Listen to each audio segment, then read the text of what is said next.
Good morning. Another great group here this morning for exercise. How did it go? Awesome. Everybody's ready for the day? They're ready for the rain? There's no rain in Florida. Never rains. It's called the Sunshine State. When I moved here, that's what I was told. I said, oh, you'll see it never rains in Florida. Oh my God. And then June rolled around and it started to rain. Speaking of dates and timing, we are officially now in the summer season. I know we kind of lose sight of that sometimes, but summer has started. It lasts apparently 3 months is what I was told. So we are on that point. We are moving into the peak part of storm season, which is August and September. So please make sure that you've got all of your plans in place relative to storms. Tropical Storm Brett was a storm that we were watching in the Atlantic Ocean earlier this week. It looks like that is not going to impact our area. It will kind of break up over the Caribbean. So good news on that front. There is another development, storm developing kind of behind it. So we'll stay in tune with that.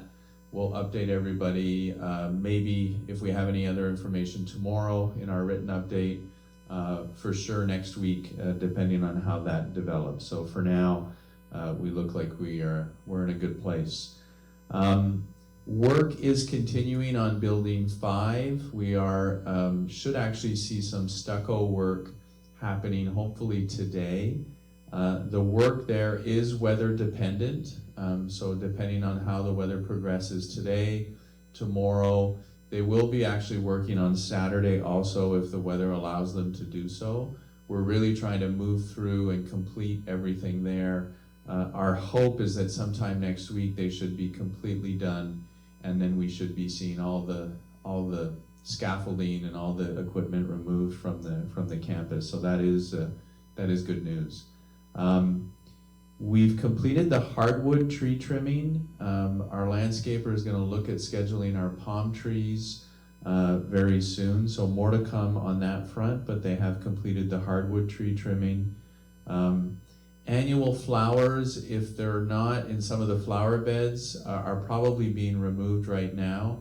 We're going to do a little bit of maintenance work around those areas, and then later next week, we'll be replanting new flowers for those areas. So if you see those flowers removed, don't worry, there's going to be new flowers that are going to be replacing them very soon. It should happen later next week.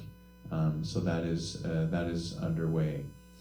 We chatted a little bit earlier this week relative to vehicle traffic and vehicle parking on the campus. We're doing a little bit of a campaign to make sure that we can get any of the resident vehicles properly tagged. We have stickers that we put on those vehicles. So if you are a resident, you do not have a tag on your vehicle, please contact the front desk. There's a form that you can fill out and our security team will tag your vehicle. We're also requesting that, and we do the same with our staff.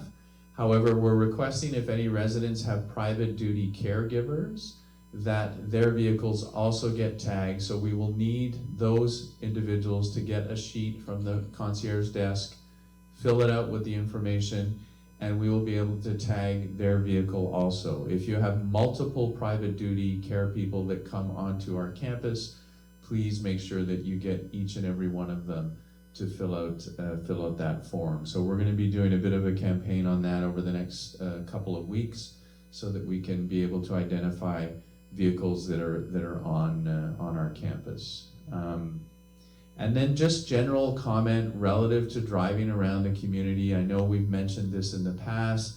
We're going to continue to talk about it. Please slow down. I know we're in a rush. I know sometimes it's, I gotta get to where I'm getting to. We will get there, believe me. We will get there. We need to get there safely.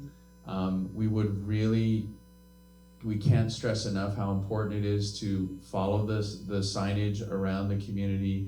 Stop where there are stop signs. Make sure that you're looking for pedestrians and or shuttles that are driving around. We're going to reiterate everything with our staff, whether that's maintenance, housekeeping, or our shuttle drivers, to make sure that everybody is paying attention to driving safely and securely around our campus. And then the last point I wanted to touch on this morning is just relative to the upcoming July 4th holiday, which is happening not next week, however the following week. It falls on a Tuesday.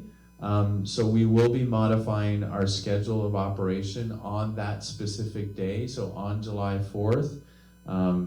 There will not be any regular housekeeping.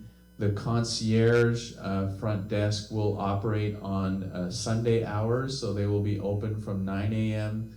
to 3 p.m. We're also taking advantage of the administration area being closed. We have quite a few items in our lost and found, so we're going to display those items in the corridor area where the administration offices are on July 4th from 9 a.m. to 3 p.m.